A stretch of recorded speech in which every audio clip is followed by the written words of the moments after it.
আইয়ুব নবীর শরীর পছন্দ করে জিহ্বার মধ্যে এক কীড়া ফুঁকে ধরছে। এতদিন আইয়ুব নবী পোকার কামড় সহ্য করছে, একটা বারের জন্য আল্লাহর কাছে কোনো অভিযোগ করে নাই, আল্লাহর জিকির বন্ধ করে না।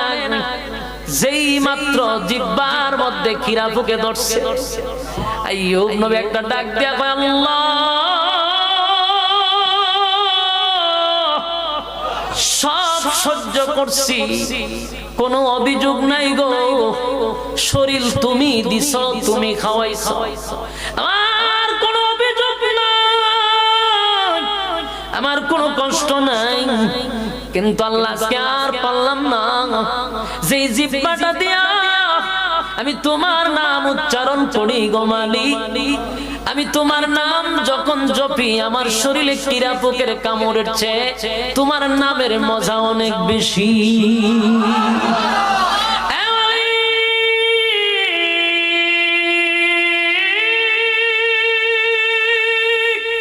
জিহ্বার মধ্যে কীড়ায় ধরছে গো,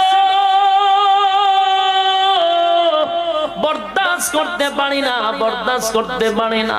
আল্লাহ আমার জিহ্বার মধ্যে তুমি কীড়া পোক লাগায়ও না, আমার যেন তোমার ডাকতে কোনো অসুবিধা না হয়। আল্লাহ বলেন, ফেরেশতারা রে, আমি আর বরদাস্ত করতে পারি না।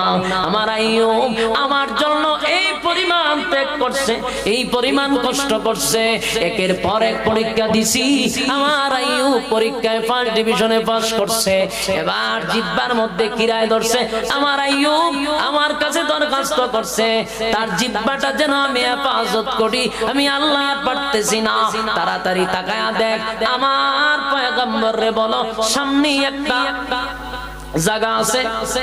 আইয়ুব নবী সেখানে তাকায়া দেখে, এই আইয়ুব এই পুকুরে তুমি গোসল করো, এই পুকুরে তুমি গোসল করো। আইয়ুব নবী পুকুরের মধ্যে লাফ দিয়া যখন পড়ছে, যেই পানির নিচ থেকে ডুব দিয়া দাঁড়াইছে, আগের চেয়ে আল্লাহ সুঠাম দেহের অধিকারী, আগের চেয়ে সুন্দর চেহারা আর আকৃতিতে আবার ফিরায় আনছে।